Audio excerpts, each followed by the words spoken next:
Bismillahirrahmanirrahim. Alhamdulillah wassalatu wassalamu ala Rasulillah wa ala alihi wa sahbihi ajma'in.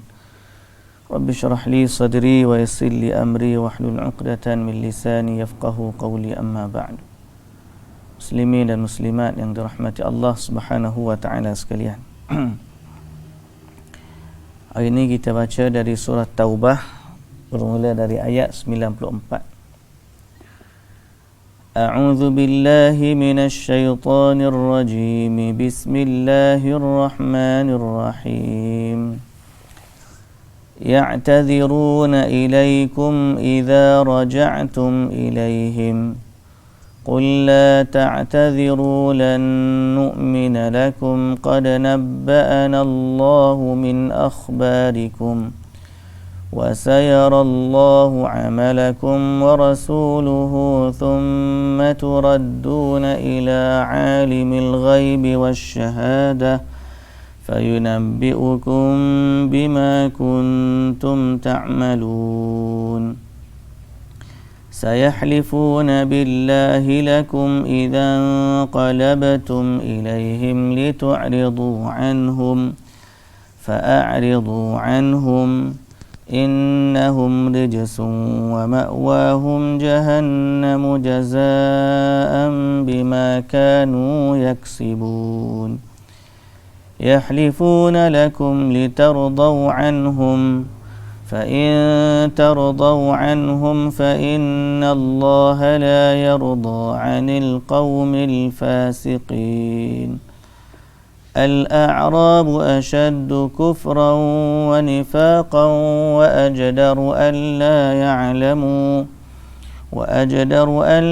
يعلموا حدود ما أنزل الله على رسوله والله عليم حكيم ومن الأعراب من يتخذ ما ينفق مغرما ويتربص بكم الدوائر عليهم دائرة السوء والله سميع عليم ومن الأعراب من يؤمن بالله واليوم الآخر ويتخذ ما ينفق قربات عند الله وصلوات الرسول ألا إنها قربة لهم سيدخلهم الله في رحمته إن الله غفور رحيم. بسم الله الرحمن الرحيم. الحمد لله Salatu wassalamu ala Rasulillah wa ala alihi wa sahbihi ajma'in. Puji dan syukur bagi Allah Subhanahu wa taala. Selawat serta salam atas Nabi junjungan kita Nabi Muhammad sallallahu alaihi wasallam, juga atas ahli keluarga baginda, para sahabatnya dan para pengikutnya sehinggalah ke hari kiamat. Alhamdulillah. Muslimin dan muslimat yang dirahmati Allah Subhanahu wa taala sekalian, ayat 94 dari surah At-Taubah. Apa kata Allah Subhanahu wa taala? Ya'tadziruna ilaikum, mereka akan menyatakan uzur kepada kamu. Siapa mereka? Orang munafik. Yang mana cerita semalam, dia ada kemampuan harta dan tubuh badan, harta dan nyawa dia ada, cuma dia tak pergi. Radu bi an yakunu ma'al khawalif, dan dia redha untuk bersama dengan orang-orang yang ada uzur. Dia mari, dia beri alasan kepada Nabi sallallahu alaihi wasallam. Allah Ta'ala kata ya'tadziruna ilaikum, mereka ni dia akan datang kepada kamu menyatakan uzur. Bila balik daripada perang nanti, dia pun datang, oh kami ni sebenarnya nak pergi tapi ada masalah lagi ni lagi tu lah, macam-macam. ya'tadhiruna ilaikum, mereka datang menyatakan uzur kepada kamu. Bila? Idza raja'tum ilaihim, apabila kamu kembali kepada mereka dari medan perang. Bila balik barulah tunjuk muka. Masa nak pergi macam tak ada. Balik, oh ada. Hilangkan diri. Nak duduk di barisan depan ni memang selalu tak ada, hilang. Mana orang tak ada? Tengok. Oh, bila balik, oh Allah, sebenarnya Allah, patutnya kita macam-macam. Ramai je orang nampak lantang suara ni. Bila nak pergi ke depan, tak ada, hilang. Suara banyak. Bahagia komplain kat banyak lah. Bahagia nak buat tu kat, tak ada orang. Ya'tadhiruna ilaikum idza raja'tum ilaihim. Jadi Allah buka pekung mereka. Kata Allah Subhanahu wa taala, qul la ta'tadhiru, katakanlah wahai Muhammad, janganlah kamu menyatakan uzur lagi. Qad nabba'ana Allahu min akhbarikum, kami sekali-kali tidak akan percaya kepada kamu, kerana sesungguhnya Allah telah menerangkan kepada kami akan berita-berita perihal kamu. Tak payahlah tak payah bagi alasan. Pasal apa? Allah dah bagi tahu aku. Apanya orang panggil? Keduk ke panggil? Keduk kamu semua ni. Bahasa keduk ni alasan tipu daya kan. Ada pepatah apa keduk tu? Keduk ke keduk tu. Allah dah apa? Allah dah bagi tahu dah makar haula. Tipu daya kamu ni Allah dah bagi tahu dah. Tak payah bagi alasan lah. Aku tahu dah apa sebenarnya berlaku. Sebenarnya kamu tak pergi tu kerana kamu memang tak nak pergi. Alasan boleh buat macam-macam. Tapi sebenarnya Allah tahu apa yang ada di dalam hati kamu. Wa sayarallahu amalakum wa rasuluhu. Allah serta Rasulnya akan melihat amal kamu, sama ada kamu kembali beriman ataupun tetap kufur. Ai sayadhharu a'malukum fid dunya. Disebut dalam tafsir pula, Allah dan Rasul melihat amalan kamu, iaitu orang manusia boleh tengok amalan kamu di dunia.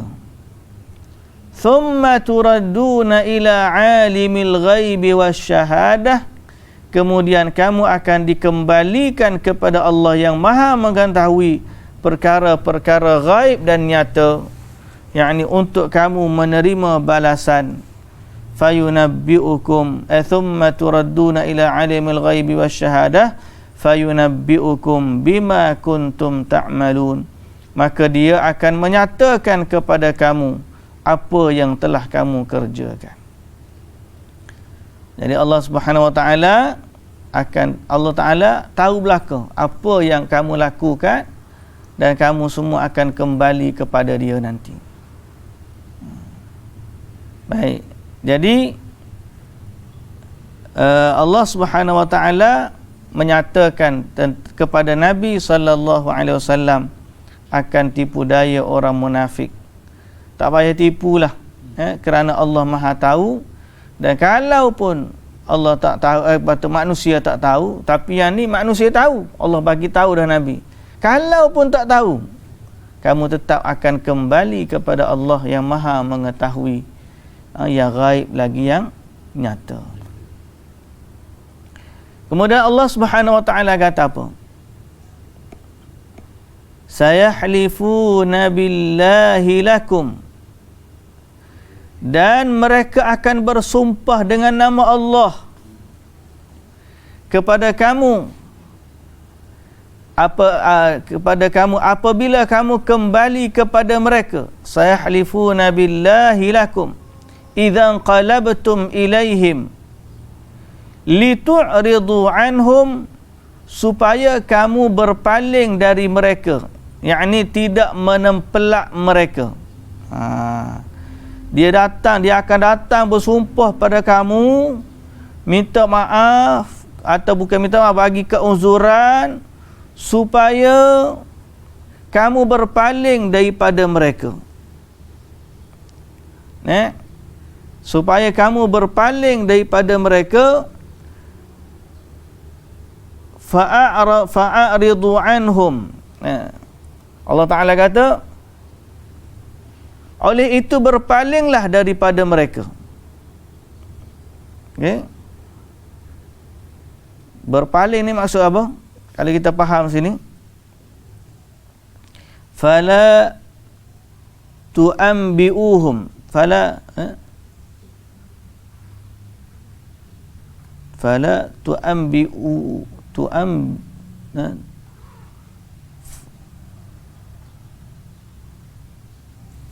tu'annibuhum, fala tu'annibuhum, supaya kamu tidak menempelak mereka.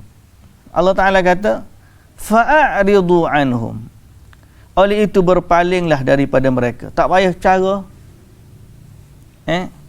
Kalau dia bagi alasan untuk kamu tu, biar. Maknanya fa'aridu anhum, berpalinglah daripada mereka. Tinggalkanlah, jangan duk cara sangat. Kenapa? Innahum rijsun, kerana mereka itu sesungguhnya kotor. Rijsun, kotor. Najis. Najis, orang panggil luar dan dalam. Mereka ini dia panggil rijsun ay khubthun, najsun bawatinuhum wa'tiqaduhum. Mereka itu najis dari sudut apa? Batin dan akidah mereka. I'tiqad mereka itu najis. Pegang tu tidak najis lah. Jadi hal mereka ni sama seperti orang-orang musyrikin. Sama seperti orang-orang musyrikin. Baik, bila kita tengok bahasa Quran ni, bahasa Quran kepada orang musyrik, kepada orang munafik, Allah Azza wa Jalla guna bahasa-bahasa yang tegas dan keras. Terhadap orang-orang musyrik. Bahasa kiasan tapi tegas. Kiasan tapi tegas. Bila kita tengok najis, baik ingat najis ni kotor betul, kotor hati tu. Dan orang panggil kita je yang kadang-kadang hari ni kalau kita guna bahasa-bahasa ni, orang kata keras, syadid. Kita dengan orang non-Muslim ni, kita kena berlemah lembut. Ada orang yang boleh kita approach dengan cara yang lemah lembut, tapi ada yang kita approach dengan tegas. Sebab tu kadang-kadang ada orang tak suka cara Dr. Zakir Naik. Ada orang tak suka cara Syekh Ahmad Didat. Dia kata keras, tegas. Dia sebenarnya tegas dan keras ni, bila kita ada kita sudut pandang kita tu, kita tak patut tegas.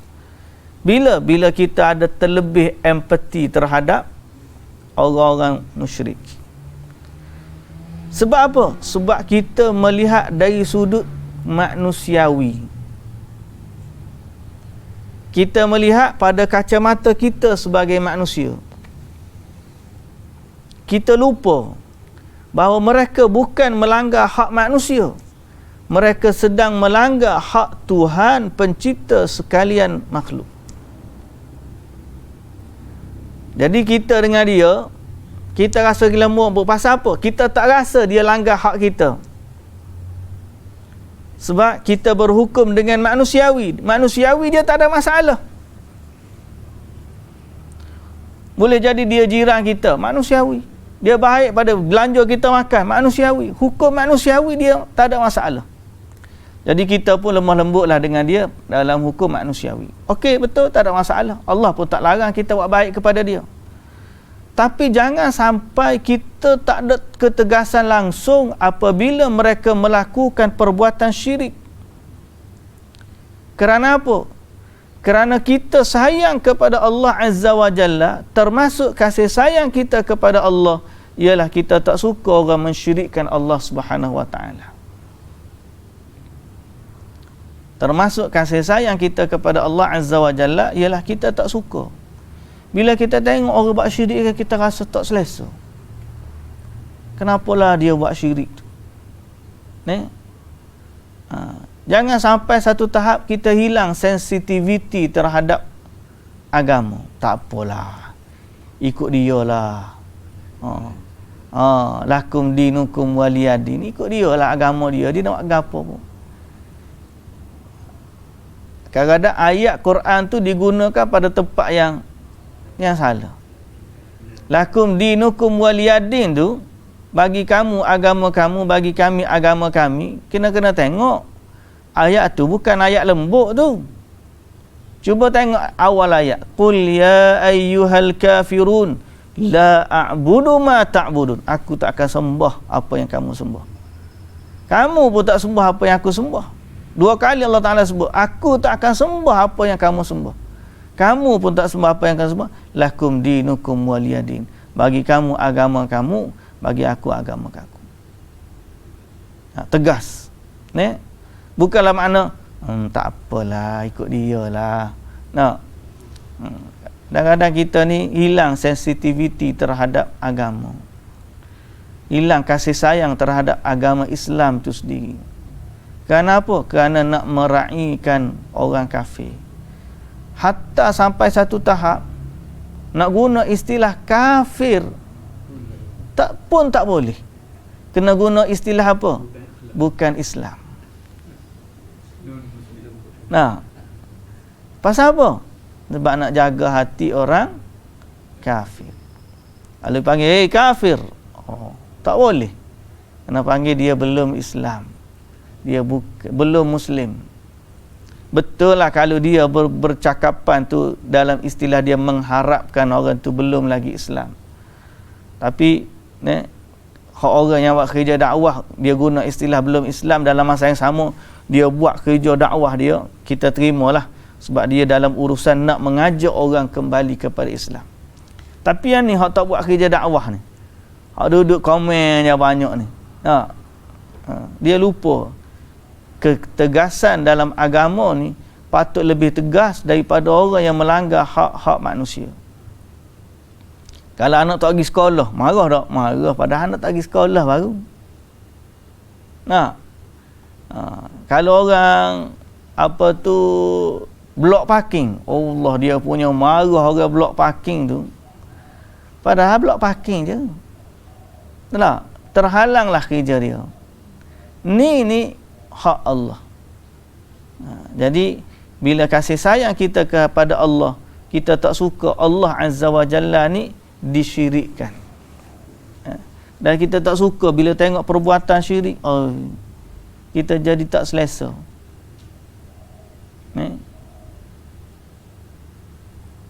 Ada orang dia syirik pun dia tak sebut, sikit-sikit syirik. Dia kata orang ngaji ni bapak dia ngaji sikit-sikit syirik. Dia setakat boleh kata berdosa, tak boleh buat, tak apa. Tapi jangan sebut syirik. Syirik ni berat. Mensyirikkan orang ni menerakakan orang. Pasal apa? Sebab syirik ni ahli neraka. Jadi bila kita kata sikit-sikit syirik, ni nak menerakakan orang. Kena faham, istilah dalam agama ni, dia Allah Subhanahu wa taala menyatakan untuk menyatakan hukum dan memberi ketakutan. Sebab apa? Supaya kita rasa beratnya dosa. Sebab tu antara talbis, orang guna istilah-istilah dosa tu kepada istilah yang lebih ringan. Zina dia panggil apa? Pergaulan bebas. Masalah sosial. Judi dia panggil apa? Tikam. Dia panggil apa? Cuci. Cuci orang panggil ni. Orang istilah cuci. Biasa dengar juga orang duk bergurau. Cuci, dia panggil cuci. Cuci.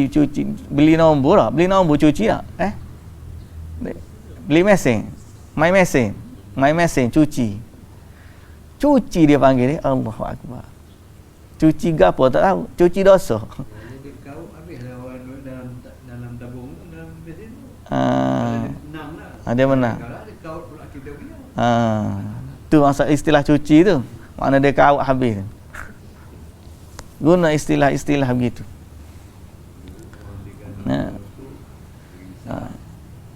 Guna istilah untuk panggil maksiat halal haram, okey.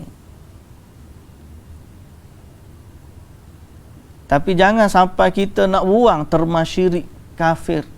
Yang tu hak Allah Azza wa Jalla. Dan memang kita kalau belajar akidah, belajar bab tauhid, memang kita kena sebut syirik. Sebab apa? Sebab dia lawan kepada tauhid. Kalau kita mengajar tauhid, tak nak sebut syirik, maknanya kita tak faham lagi bab tauhid. Tak, sebab bila sebut tauhid, lawan dia automatik syirik. Tauhid ni esa, syirik ni menduakan Allah. Jadi kita bimbang kepada semua benda yang ada kaitan dengan syirik. Untuk orang tu meninggal dalam keadaan tersebut, kita confirm dia ahli syirik, ahli neraka. Kalau dia dah mengucap dah, tu kembali urusan dia kepada Allah. Kalau dia mati dalam keadaan tak mengucap daripada awal, yang tu kita hukumkan dia kepada bermuamalah dengan muamalah syirik. Tapi yang paling kita bimbang ialah syirik yang tersembunyi. Kalau orang tu memang dia tak mengucap, tak ada masalah. Jelas, orang ni tak mengucap, dia ahli syirik. Dia sembah berhala, syirik. Orang Islam tetap alhamdulillah mengucap asyhadu an la ilaha illallah wa asyhadu anna okey Islam. Tapi antara syirik besar dengan Islam, tengah-tengah ni ada syirik tersembunyi. Kita panggil syirik khafi atau syirik kecil. Mana syirik kecil ni, orang ni mengucap dua kalimah syahadah, tapi dia melakukan amalan-amalan yang menduakan Tuhan.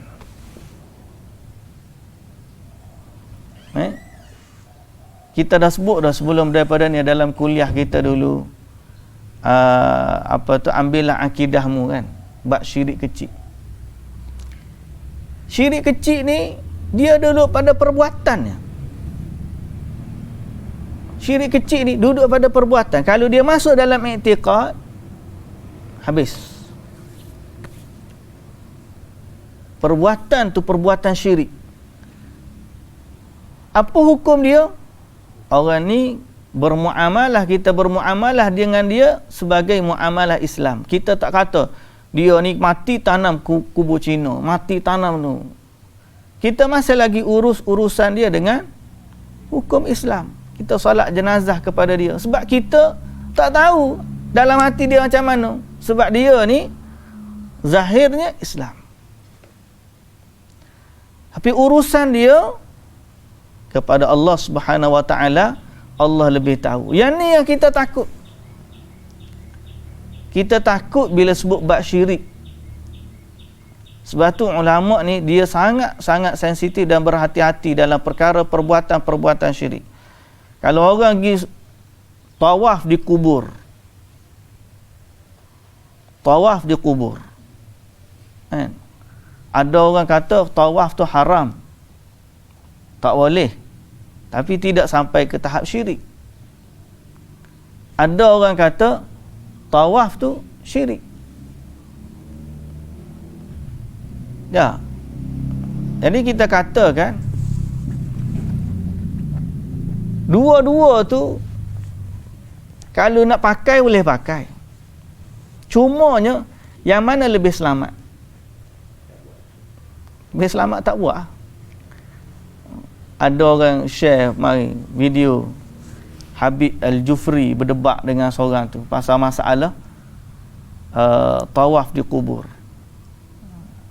Habib Al-Jufri dia kata tawaf kubur ni kita sepakat bahawa tawaf kubur tak boleh.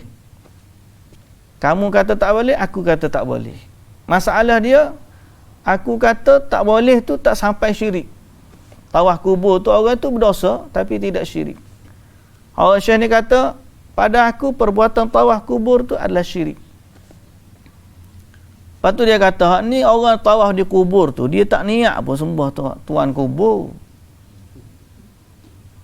Lepas tu kita kata, kalau tak niat tawaf, tak niat sembah tuan kubur tu, sebab apa tawaf kubur dia? Allah suruh? Allah tak suruh. Pasal apa suruh? Dan kenapa kubur tu kamu pergi tawaf? Nah, kenapa kubur tu kamu tawaf? Tak tawaf kubur lain.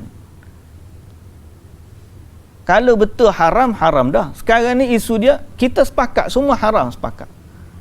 Syirik ke tak syirik?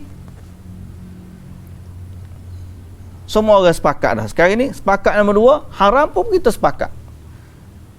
Soalan kita, syirik ke tak syirik perbuatan tawaf kubur? So ada kata syirik, ada tak kata tak syirik. Hak tak kata syirik sebab dia kata dia tak niat apa sembah tuan kubur tu. Hak kata syirik dia kata apa? Pertama, perbuatan tersebut Allah Ta'ala tak ajar. Nabi pun tak buat. Syirik ke dia menduakan Tuhan? Kita kata, kenapa dia pergi tawaf kubur? Satu, perbuatan tersebut salah, haram. Kita sepakat dia haram. Tapi kenapa dia tawaf? Siapa suruh? Tak ada orang suruh. Dia rasa tiba-tiba nak tawaf kubur tu kerana nak memuliakan kubur tu. Okey? Kenapa kubur tu? Sebab dia kubur orang soleh. Bererti kamu ada iktiqad dalam hati kamu satu pergantungan kepada tuan kubur tu. Kalau kamu kerana Allah Azza wa Jalla, tak perlu siapa ke kubur tu.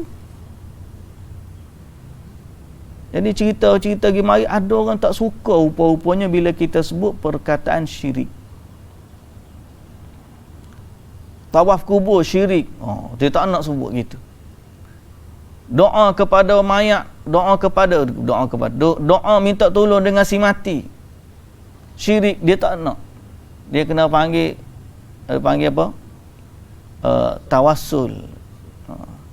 Kita faham bab tawassul ni bukan tak faham. Tapi masalahnya betul ke apa yang dilakukan tu tawassul? Siapa pergi kat hey fulan bin fulan, hey Syekh Abdul Qadir Jilani, tolong kami. Istighatsah, istilah-istilah begitu.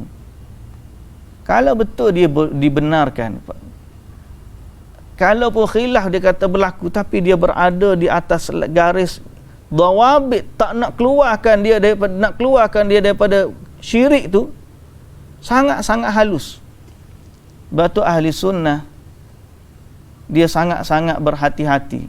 Dan sebab tu kita panggil sadduz zari'ah. Jalan paling selamat sekali tinggalkan.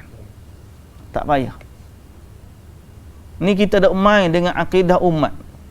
Sebenarnya benda ni boleh tapi dia di antara syirik dengan haram. Dak main gitu. Benda ni sebenarnya bukan boleh. Sebenarnya benda ni tak boleh. Dia antara haram dengan syirik. Sama ada dia buat dosa ataupun dia keluar daripada Islam. Kita kata baik tak payah buat. Buat apa berdosa?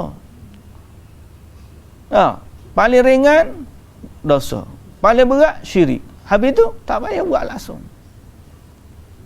Kenapa kita nak bela perbuatan-perbuatan tu? Oh tak boleh sebab kamu ekstrim. Kamu kata orang syirik dia ekstrim. Nanya lagi tu. Tak boleh ngaji tauhid lah kita. Kita sebut tu supaya apa natijah daripada perbincangan ni ialah kita nak memurnikan ibadah kita kepada Allah. Iyyaka na'budu wa iyyaka nasta'in. Tinggalkan perbahasan hak kecil-kecil ni. Hak kecil-kecil awal. Apa yang paling utama, kita sembah Allah Azza wa Jalla. Iyyaka na'budu wa iyyaka nasta'in. Hanya kepadamu ya Allah kami sembah, hanya kepadamu ya Allah kami mohon pertolongan. Sebagaimana Nabi sallallahu alaihi wasallam ajar kepada kita, begitulah yang kita buat. Jangan cari selain daripada hak Nabi sallallahu alaihi wasallam ajar. Kita dah sebut dah contoh baru ni tentang hak ke atas kita dengan hak milik kita. Ada benda kita tidak dituntut pun kita buat. Tapi kita buat, kita rasa kita dah berbakti. Mana? Padahal orang tak suruh pun kita. Bagi mana saya bagi contoh baru ni kan, seorang isteri, hak dia dengan suami. Memang hak dia adalah untuk mentaati suami dia. Tiba-tiba dia pergi kerja, dia dapat duit besar, dia rasa dia adalah seorang yang baik buat siapa perikat, dia jadi sombong dengan suami dia. Pasal apa? Gaji dia besar. Kita kata Islam tak suruh pun nak tu. Dah. Islam tak suruh pun kamu buat tu. Kamu harus pandai cari, kamu pun patut duduk balik letih. Aku banyak kerja begini. Dah. Padahal yang Islam suruh hani. Kamu pergi suruh hani. Lepas tu kamu komplain, kamu penat pada bab ni, kamu minta dihargai pada benda yang Islam tidak suruh. Itu contohlah. Nah, kalau ada lagi. Begitulah dia pada benda-benda yang ibadat. Ada ibadat Nabi tak suruh pun. Allah Ta'ala tak suruh pun. Nabi tak ajar pun. Kamu buat sungguh-sungguh. Lepas tu, bila orang tegur kata benda ni tak betul syirik, kamu marah pula. Padahal, buat benda tak suruh, memanglah. Jadi, sebab tu kita kata, kita fokus pada benda yang diperintahkan. Allah suruh kita ibadat pada dia, kita ibadat pada dia. Ni cari benda-benda hak Nabi tak buat, tawaf di kubur, minta dengan orang mati, lepas tu gini, lepas tu duk bahas boleh ke tak boleh. Banyak lagi benda hak sahih, confirm dah. Buat hak ni, ibadat kepada Allah Subhanahu wa taala. Baik. Fa'aridu anhum innahum rijsun wa ma'wahum jahannam, dan tempat kembali mereka adalah neraka Jahannam. Jazaa'an bima kanu yaksibun, sebagai balasan dari apa yang mereka kerjakan. Kemudian Allah Subhanahu wa taala kata, yahlifuna lakum litardau anhum. Mereka bersumpah kepada kamu supaya kamu redha akan mereka. Akan redha terhadap mereka.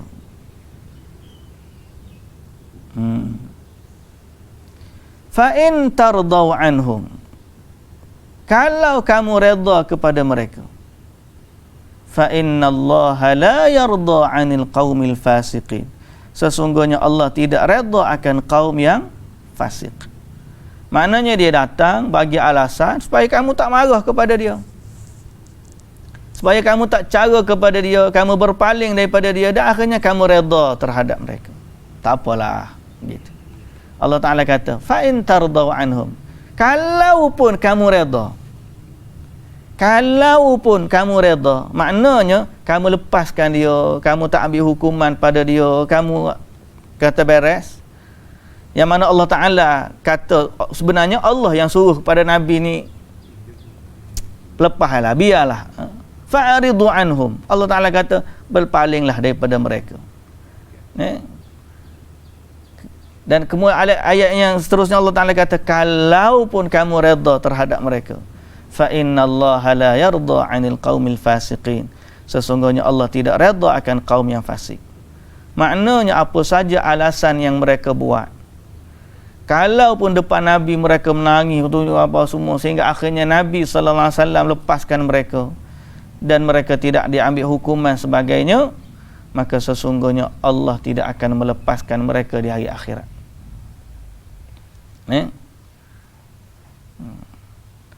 Al-a'rabu ashaddu kufran wa nifaqa. Kemudian Allah Subhanahu wa taala kata, orang-orang Arab lebih keras kufurnya dan sikap munafiknya, dan sangatlah patut mereka tidak mengetahui batas-batas dan hukum-hukum syarak yang diturunkan oleh Allah kepada Rasulnya.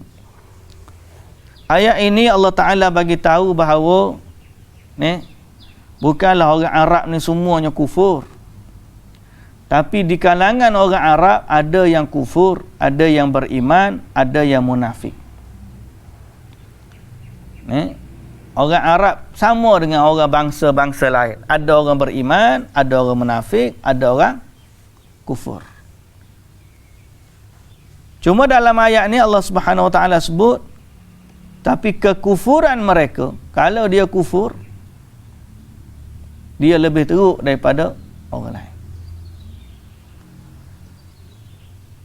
Siapa dah cerita? Dia cerita, ingat dah. Saya jumpa dengan seorang lelaki. Dia pernah naik flight daripada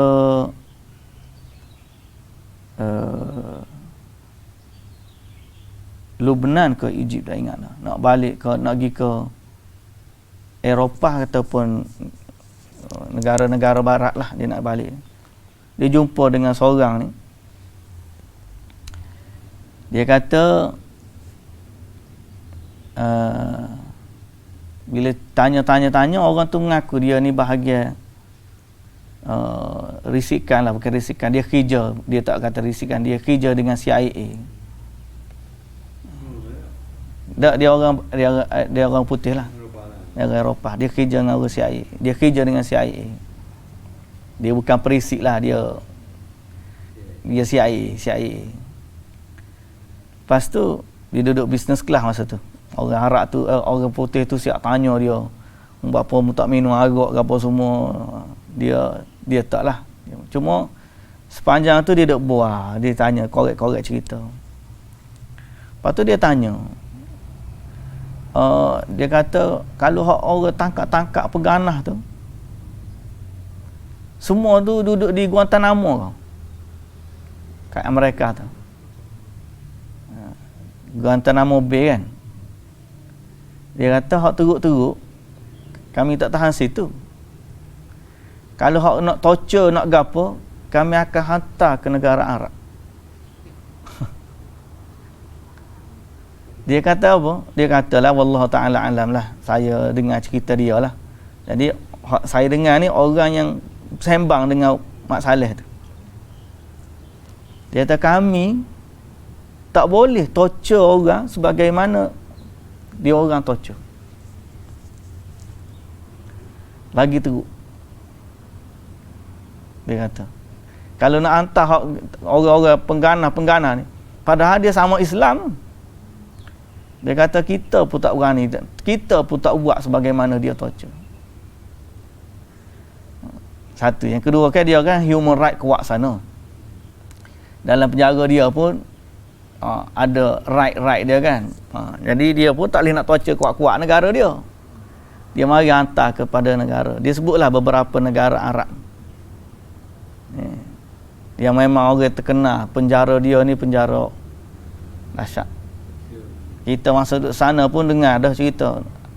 Kalau duduk dalam penjara Arab ni, dahsyat. Penjara orang putih pun dahsyat juga. Bukan kata tak dahsyat juga. Bukan kata tu. Malah zaman dia seksa, zaman dia pacung orang putih pun berat juga. Lah ni nampak dia ni human right yang zaman dulu dia lah paling jahatnya. Kita pun tak tahu apa yang berlaku pada generasi awal kita dulu bila Portugis masuk tu. Allahu ta'ala alam, hancur lebur negara kita. Tapi nak sebutnya dalam bab kekufuran, Allah Subhanahu Wa Taala kata, kalau bab kufur ni orang Arab lebih kufur. Kalau yang kufur lah, al-a'rabu ashaddu kufran wa nifaqa. Orang Arab lebih teruk kekufuran dan kemunafikan. Tapi kalau dia beriman, dia hebat pada kita pula. Dia kena gitu juga. Sebab dia sifat nature dia gitu. Lalu dia bab beriman pun hebat dia daripada kita. Bab kalau kufur pun hebat juga dia pada kita. Akhbara ta'ala anna fil a'rabi kuffaran wa munafiqin wa mu'minin wa anna kufrahum wa nifaqahum a'zamu min ghairihim wa ashaddu wa ajdar ay ahra an la ya'lamu hududa ma anzalallahu ala rasulih. Kekufuran dan kenifakan mereka lebih besar daripada lain daripada mereka.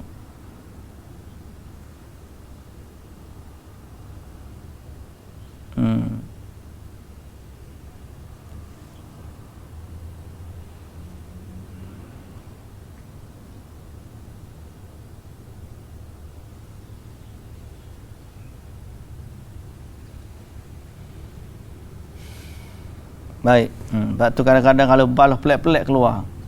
Dalam ayat ni sebut semua cerita.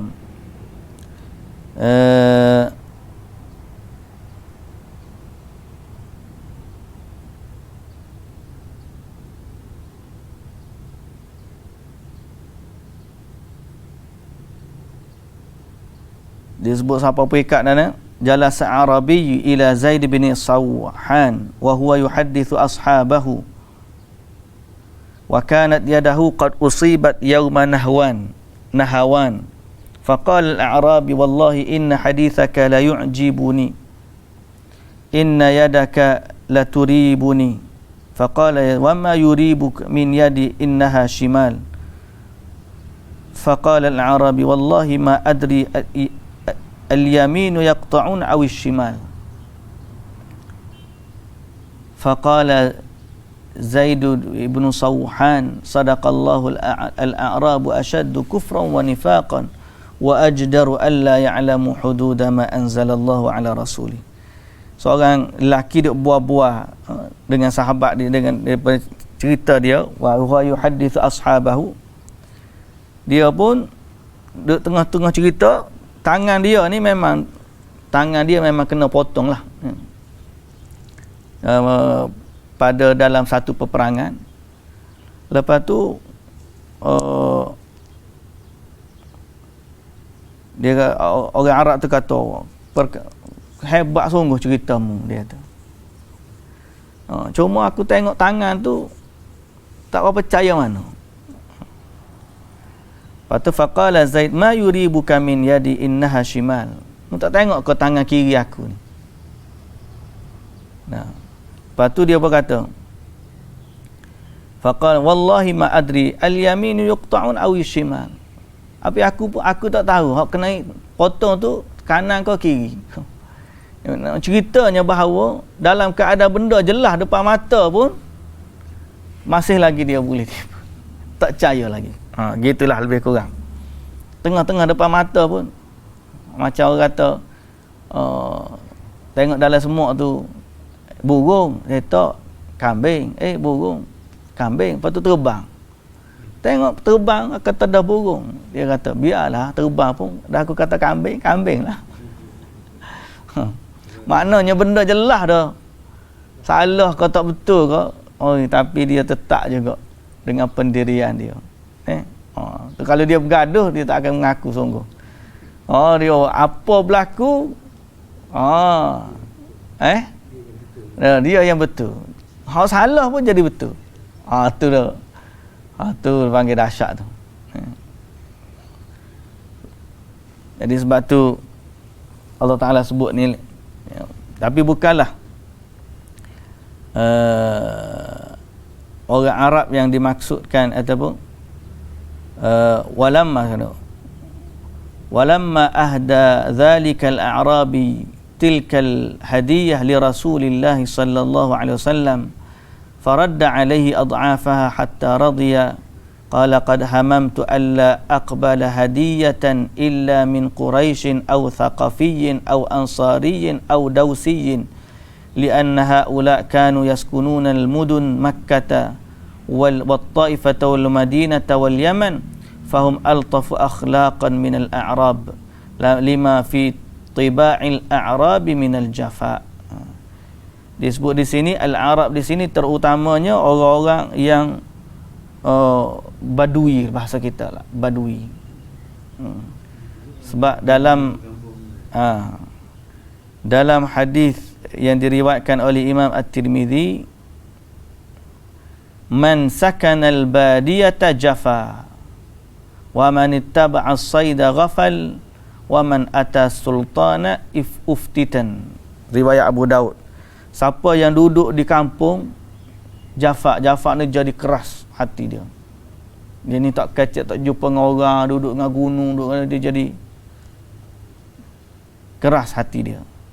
Siapa yang mengikut saida, siapa yang duduk ikut buruan, ghafal, banyak leka.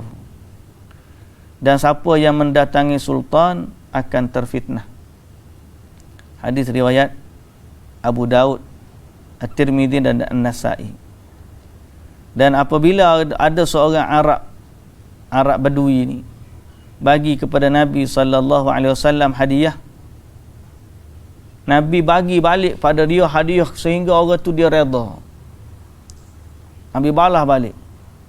Kemudian Nabi SAW kata, aku sebenarnya tak suka terima hadiah melainkan dari Quraisy atau Thaqafi atau Ansari atau Dausi, kerana mereka ni adalah orang-orang yang mana duduk di bandar-bandar, duduk di Mekah, duduk di Taif, duduk di Madinah, duduk di Yaman.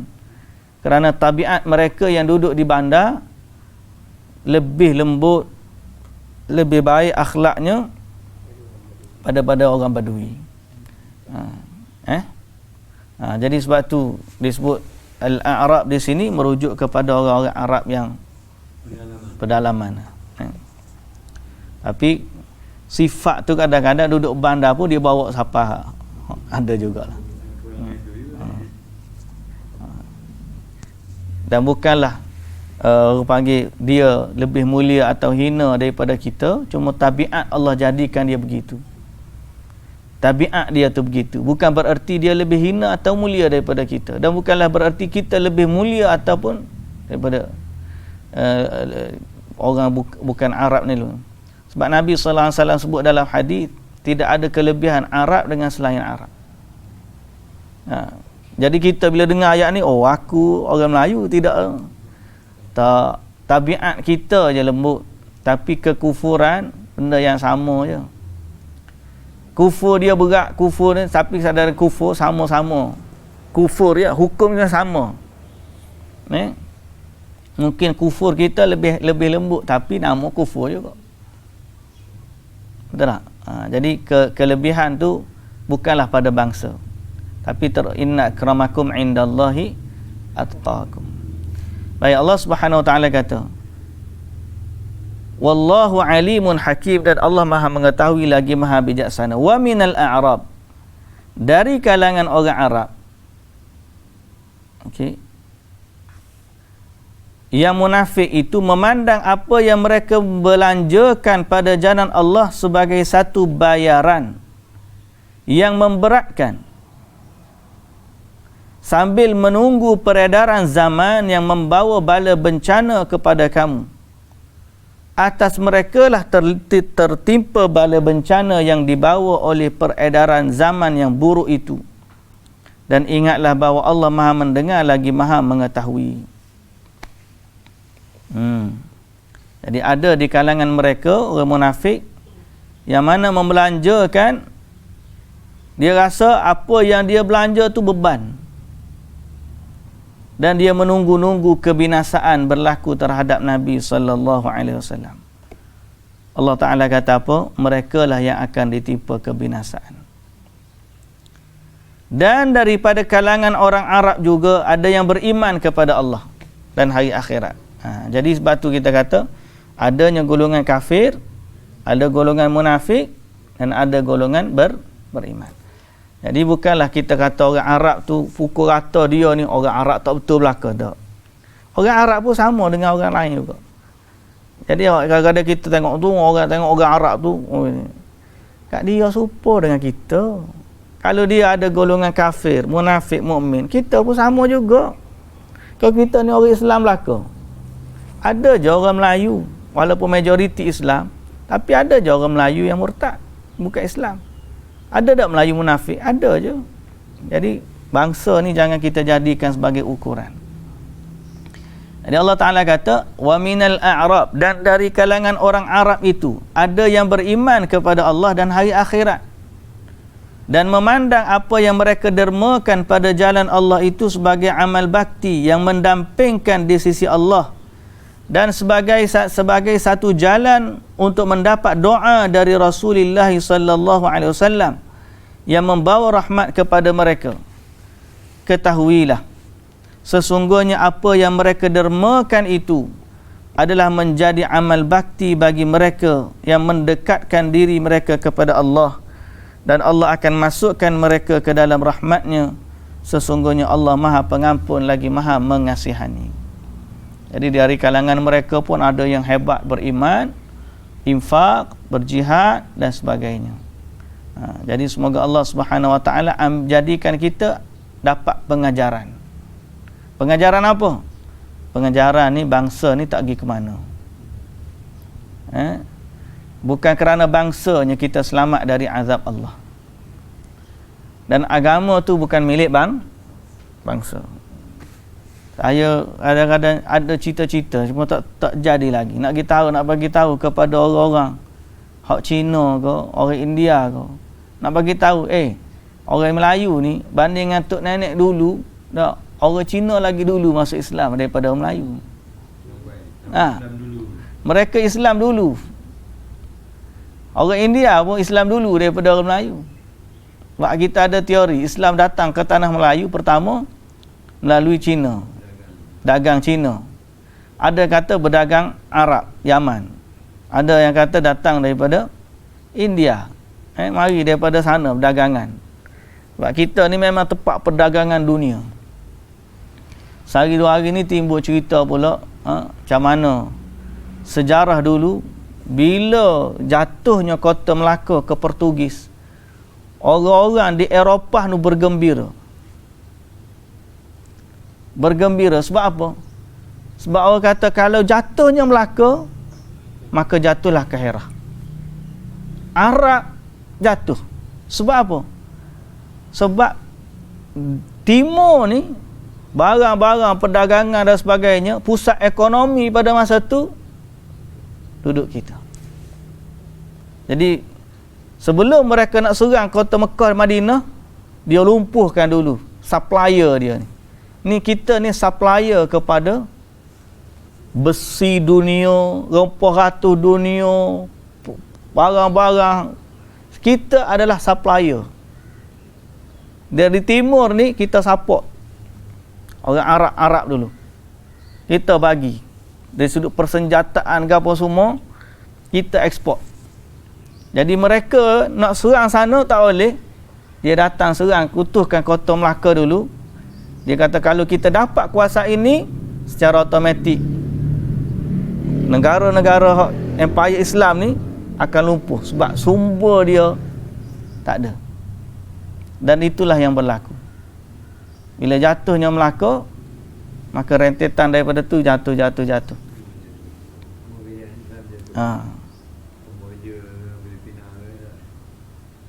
Semoga Allah Subhanahu Wa Taala mengembalikan Islam yang megah, yang berdaulat di negara kita, di tempat kita, dan Allah satukan Nusantara ni di atas agama Islam, dan Allah Subhanahu Wa Taala kembalikan izzah Islam untuk umatnya di seluruh dunia, insya-Allah. Okey, sayudkhiluhumullahu fi rahmatih. Jadi Allah Taala akan masukkan mereka ke dalam rahmatnya. Sesungguhnya Allah Maha Pengampun lagi Maha Mengasihani. Baik, habis setakat tu hari ni, insya-Allah kita sambung besok. Esok cerita orang-orang terdahulu daripada Islam. Esok kita cerita tentang orang-orang Islam yang paling baik, insya-Allah. Bukan bangsa dia, bukan sebab siapa-siapa, tapi mereka adalah Islam adalah yang terbaik. Wallahu taala alam.